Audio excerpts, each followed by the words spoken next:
Hello, everybody. Welcome to Your Music Sucks. I'm Brian Beaudoin. That is Craig Gass from Sex and the City, and recently the Howard Stern Show. How are you, Craig? How are you doing today? I'm doing good. I'm in a hateful place. Yeah, man. I heard you're in the ghetto. Back Straight get. Look at that. to get to. Look at this. Craig Gass, ladies and gentlemen, live from Hawaii once again. Yep. Doing Couldn't get enough Hawaiian action. well, there's a reason that I'm back here. My mom was supposed to join me. I was gonna fly my mom and her childhood friend to Honolulu to meet me in Honolulu. And her childhood friend started getting a really bad cough the night before they flew out. And I was like, you're not getting on the plane. Yeah, Hana, no. Yeah. So we had to postpone, and we're here this week, and they're up above me on the 39th floor. I'm on the 21st floor. They're on the 39th floor. So they're having a great time. And Probably yeah. dropping water balloons on people. You ever do that? High floor? Did you ever do that? I wish, man. No. I never had balloons. I throw other things, but not balloons. I dropped water balloons. I used to live on a top floor of a 6-story apartment building in New York. That's where I was like born, and outside the Bronx. And I I leaned out. I started throwing water balloons and stuff, and I think I just started throwing food on the air conditioners below. And then one time I kept doing. I just got greedy. Like I did it a couple times. It was fine, and then I did it one time, and when I looked out, there was a guy downstairs, and he went, "Whoo!" and he pointed at me, and I was like, "Oh!" And then there was a knock on the door, and I wouldn't answer the door. I was like, I was home alone, and like, yeah. Yeah, man. It's like it starts out like balloons and just fun stuff, and then it's like we ran out of stuff to throw, and then it's like Sour oh, cream. brick. Yeah, sour Mhm. cream, fucking light bulbs. Mhm. You name it, it's Mhm. getting thrown, baby. Yeah, I worked with Dave Attell last week in Tacoma. Wasn't planning on working with him. I went up to Seattle to do a roast, and then I stopped into one of Dave's shows. He had sold out 6 shows in Tacoma, so I stopped in to say hi to him. And he said, "Hey, you want to do a set?" And I was like, "I would love to do a set." And so he let me do a set. And afterwards, he said, "Yeah, you can come back and do the rest of the shows if you want." And I was like, "Oh man, shit!" And I knew there were other local comics who were trying to get stage time. Yeah. It's one of those comedy clubs where there's comics who work in the kitchen and work as servers, hoping to get stage time and shit. So I didn't want to bump everybody, so I just did one show. And Attell is just a fucking. Have you ever worked with Dave Attell? Yeah, he's great. He's a delightful man. He's just And he the always brings candy to the wait candy. staff. He's a fucking nice guy. I do that every once in a while. I get that from Dave Attell. The candy thing. Yeah, I did a weekend with him in Annapolis like 3 or 4 years ago. And it was like a concert venue. I step outside the dressing room, and there was these big bags of like M&Ms and chocolate bars and Starbursts. And I was like, "You guys just have bowls of candy?" And they said, "No, Dave Attell brought that for the staff." And I was like, "Really?" Like, he's such a quiet guy. He's such an introverted guy. But he just has this like kind streak that's just he's so generous. Dude, I know some crazy stories about how generous that guy has been behind closed doors to people, and he's he's just a very complex human being. Like he's not very. I mean, you said he's a very like. What did you describe him as? Like a soft man, a nice man. Is that what you said? Yeah, he's a gentle soul. He's gentle, but he's not like in any way an extrovert. He's very uncomfortable around people. Yeah. Like I saw fans that were talking to him, and he goes, "Hey, how you doing?" And they're like, "Oh man, blah blah blah blah blah," and he just turned his back and just. Yeah. My favorite was a couple months ago. There was a guy who walked up to him on the street. We were talking in New York, and some guy walked up and said, "Dave, oh man, can I get a picture?" And he goes, "Yeah, sure." And I go, "Here, I'll take it. Yeah, give me the camera." So I go to take the picture, and the guy goes, "Oh man, oh fuck, I love that show you were on Comedy Central. What was the name of it?" And he goes, "No idea." And he goes, "The one where you stayed up all night, you were out all night with at all the bars in every town." He goes, "Doesn't ring a bell." He refused to fucking acknowledge it. He What's refused. the one? You had insomnia the whole time. What was the name of that fucking show, man? What was the name of that show? You had insomnia. And Dave, I wish I knew. Dave would not fucking give it to him. It was so goddamn hilarious.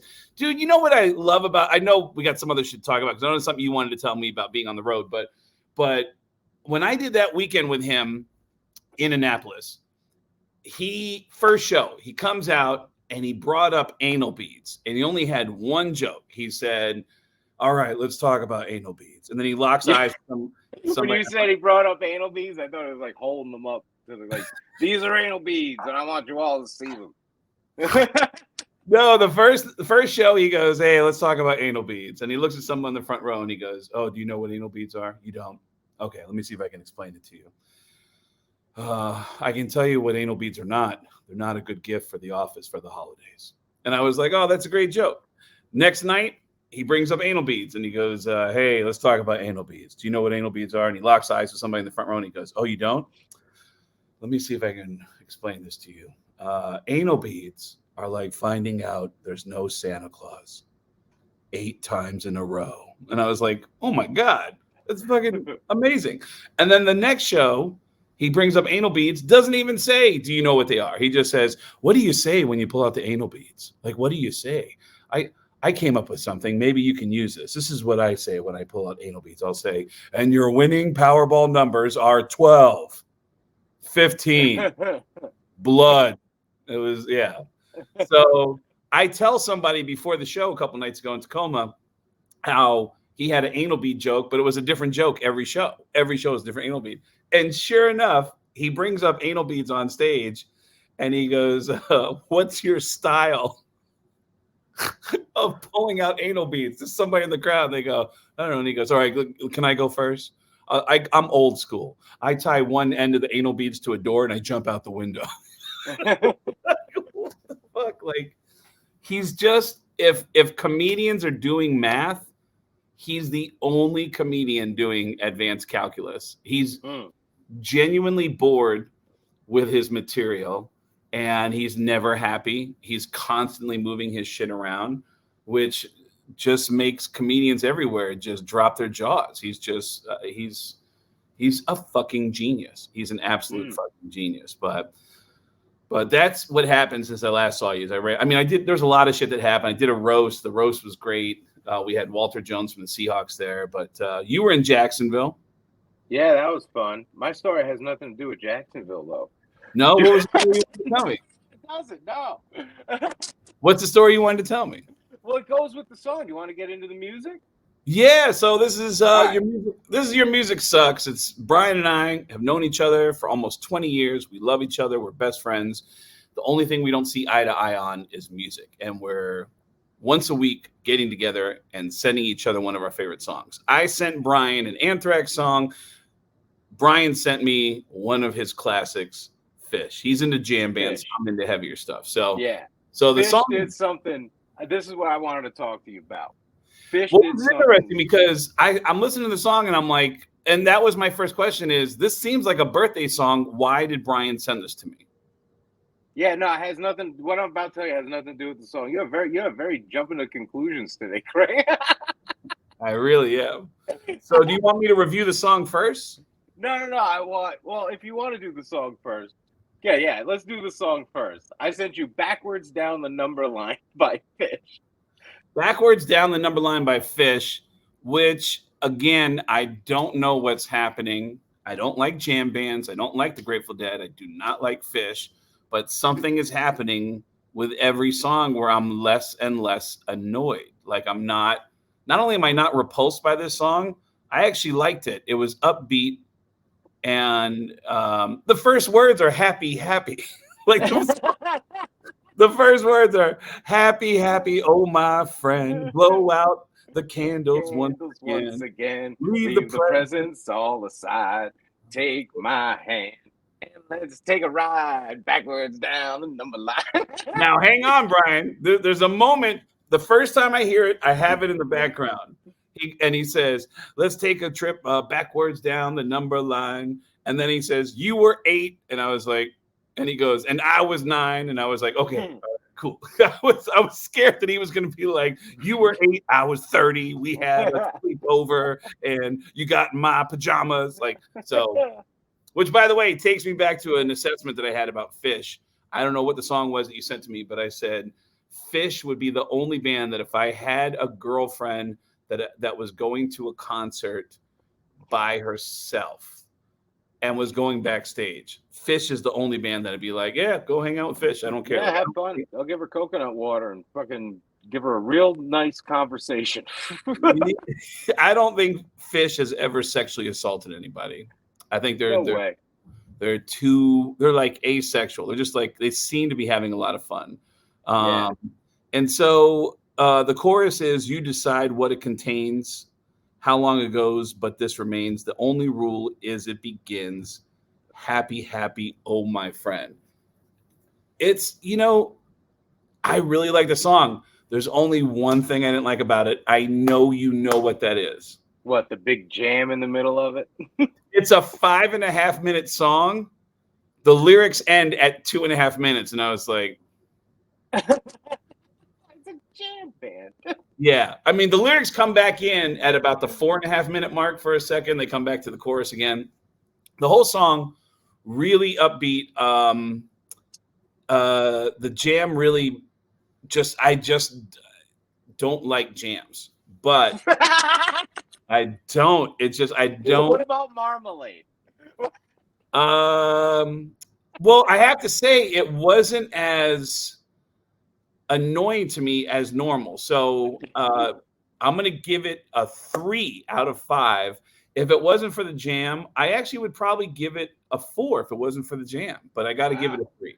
So, but overall, an upbeat song and a really, I don't know. It just feels like, especially for where I'm at here in Hawaii. That's why I sent it to you, man. Like, I know Hawaii is your birthday place. Yeah. Songs about birthday shit. And yeah, well, I mean, the number line is basically your timeline of life, and you meet these people through the line, and you can go back to where you began, and it doesn't matter where you go, but the rule is you always go back to where it began, right? And the fucking says it right in the goddamn thing. But yeah, and I figured if Craig's gonna listen to this fucking song, Hawaii is the place to fucking do it. So that's why I sent you this. Yeah. It's a surprisingly upbeat song. Is this one of the more popular songs? Not really. Okay. Not really. I like it. I personally like this song. I think it's a banger. When it comes on, I'm fucking bouncing like a motherfucker.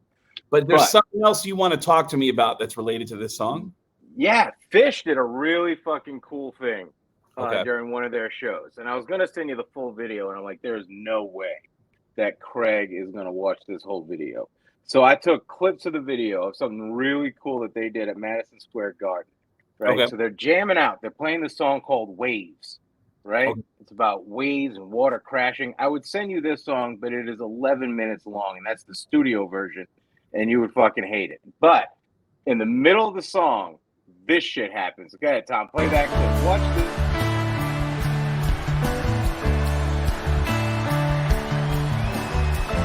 I'm stranded on my knees as words depart upon the breeze. It quickly drifts away from here and possibly won't reach your ear.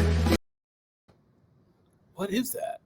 Those are fucking dolphins flying around the goddamn Madison Square Garden. No way. They have inflatable and they're not just fucking floating. They're fucking swimming. And if that wasn't enough, can we see that again? Wait, no, you don't see that one. Play the next one, Tom. Tom, play the.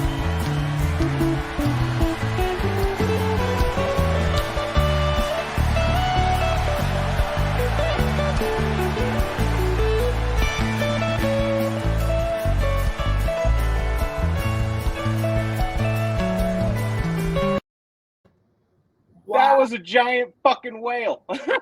Wow. Flying around. And if that wasn't enough, and Tom, we don't have to play the whole clip of this because this is a long clip. But if that wasn't enough, Tom, it's fucking whales and dolphins. Check this shit out.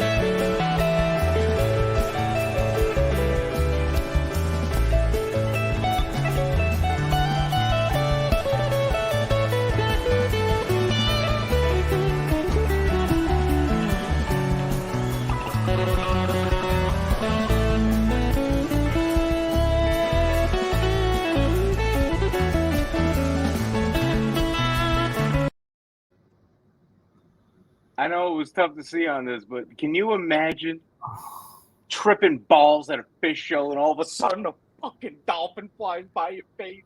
Man, that's beautiful. That's a really as someone who's seen thousands and thousands of concerts, who loves going to concerts. I just love different types of music. I mean, that's one thing. You and I both love going to shows. We just love different types of music. But man, that is. I need to go and look at that again, because that's. What I would like. So here's what I would like to propose.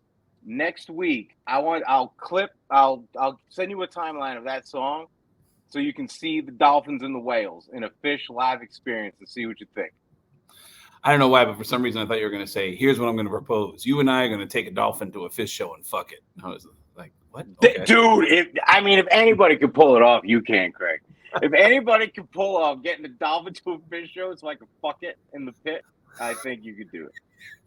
I want to see that effect. Do they do that at every show, or was it just one night at the Madison? That was just one night, and it just the next morning I woke up and all the hippies are sharing this shit. And my mind was fucking blown. So this is recently. This is like in the last. This is the other day. Wow! No shit. Okay. I'm going to see Phish a couple times this summer, and I hope the shit I see some fishes flying. That would be awesome. That really would be. That's a really cool effect. That actually makes me interested to go see a show, just because to be able to see that. I've gone to several. I've been to Pink Floyd shows. I've been to Roger Waters from Pink Floyd. Where they have like inflatable things up in the air, but you can tell it's essentially like a motor ride. I'm sorry? I can't hear anything. Oh no, what the fuck is going on? Oh no, it's just me. Hey everybody, I finally got my own show. You know, I've been trying to get rid of Brian for a long time now that it's just me doing my own thing. We're going to talk about things I like to talk about. Let's talk about my favorite teams. Let's talk about the Seahawks. Oh no, Brian's back. Let's talk. Hey, welcome back, everybody. It's all right, Brian. We lost you for a second, but anyways, Seahawks are going to go 20-0 this year. All right. Anyway, they are. Cannot wait. Yes, they're going to play the Dolphins in the Super Bowl, and I can't wait to go to that game with you in Phoenix.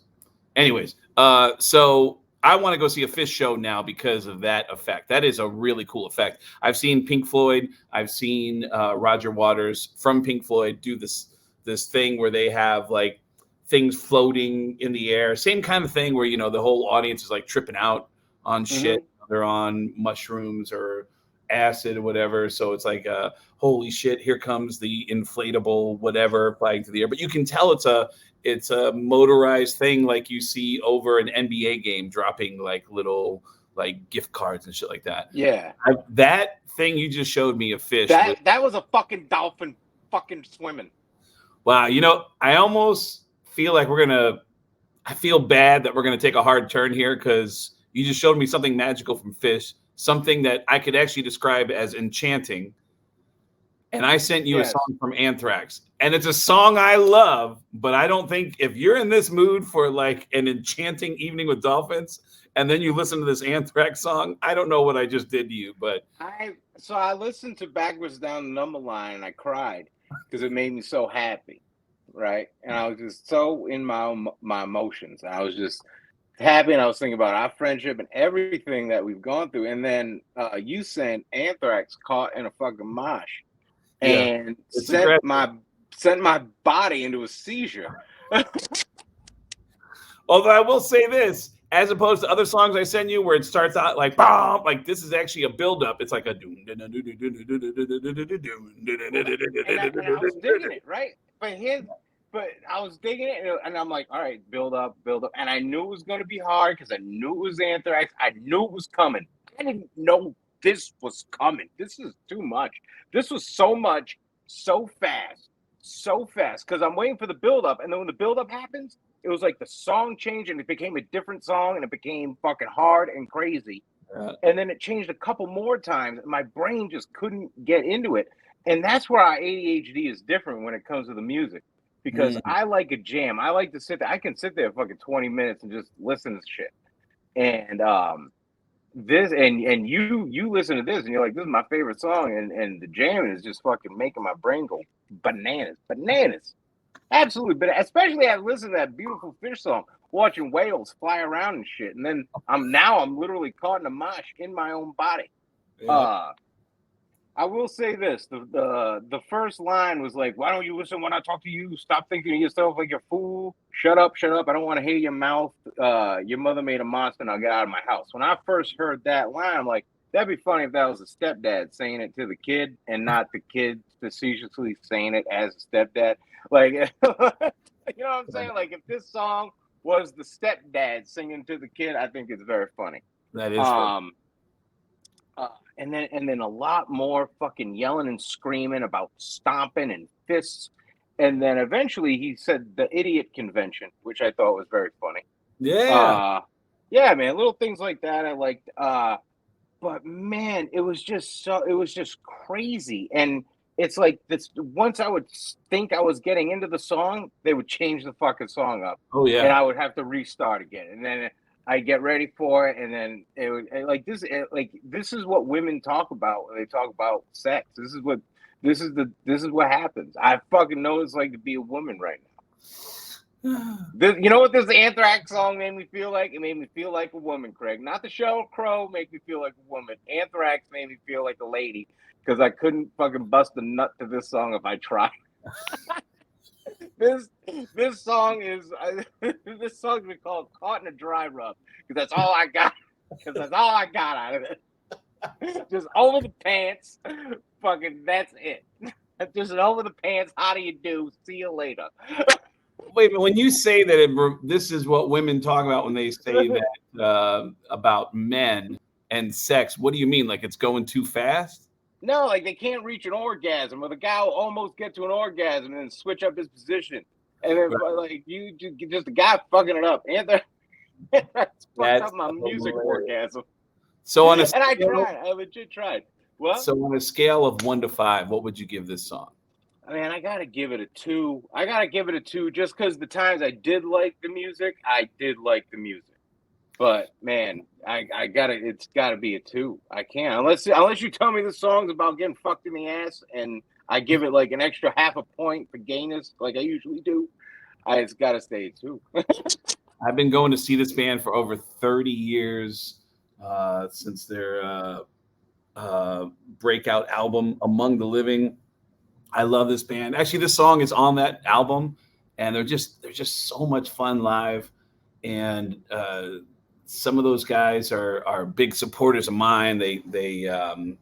I've always been. I was really shocked one night to be at a concert at Hammerstein Ballroom, and Scott Ian, who I've always kind of like kept a distance from. Couldn't really read him on whether or not he's like friendly or not. One night walked up to me and said, hey, I don't know if you watch VH1 at all, but I host a show on VH1. This is like early 2000s. And he said, and I stole your impression. And I was like, stole my impression? He goes, yeah, he goes, I did a Gene Simmons impression, but it was me stealing your impression. And I was like, are you serious? That's the coolest thing ever. Those are cops in my hotel. Okay. Yeah, they're coming down. I'm across the street from the beach here in Waikiki, and every like 30 minutes or so, it seems like there's always some cop and I hear like 2 or 3 of them go, and I'll be like, oh shit, and I'll lean out, and they're doing 30 miles an hour, like with their sirens on, just slowly driving down by the beach. And I'm what like, a nuisance. Yeah, it is, man. It really is. It really is. All right, so on a scale of 1 to 5, you only gave Caught in a Mosh a 2. Yeah. All right. Well, there are no dancing dolphins or whales at an Anthrax show. They fucking get stabbed to death and fucking they drink their blood. Oh, I've seen some elephants stab people at Anthrax shows.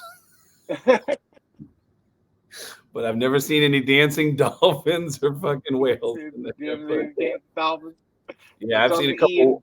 Talk to Ian. So what's the fucking flying shit in the show? Yeah, I've seen some wild boars shit their pants at an Anthrax show, but I've never seen any dancing dolphins. Yeah. But I've seen a flying swamp donkey. So we'll never go to an Anthrax show, but I definitely am interested. I will go to an Anthrax show. I'll go to an Anthrax show. Well, you will have fun at an Anthrax show with me because Scott will let me stand on his side of the stage. So you just stand there and you get to watch a pit from a safe distance. You get to watch people hurt each other. Yeah, like I don't want to get punched in the face. That's the thing, man. Look at these two fucking bands. Like, the people that show up to see these bands, they are having two different fucking nights. Yes, they are. Yes, they are. Yeah. All right. Well, where do people find you, Brian? You can go to IllinoisCockburn.com. That's IllinoisCockburn.com. Spelled IllinoisCockburn.com. Exactly as it sounds. You can find me at getgas with 2 S's.com. And after May 12th, when the NFL schedule comes out, I'll be announcing a full tour of the U.S., of which Brian will be on some of those dates, and we'll be doing them together and doing Your Music Sucks live on the road. So, and we'll figure out where that's going to be. And Brian, I love you, and your music didn't totally suck.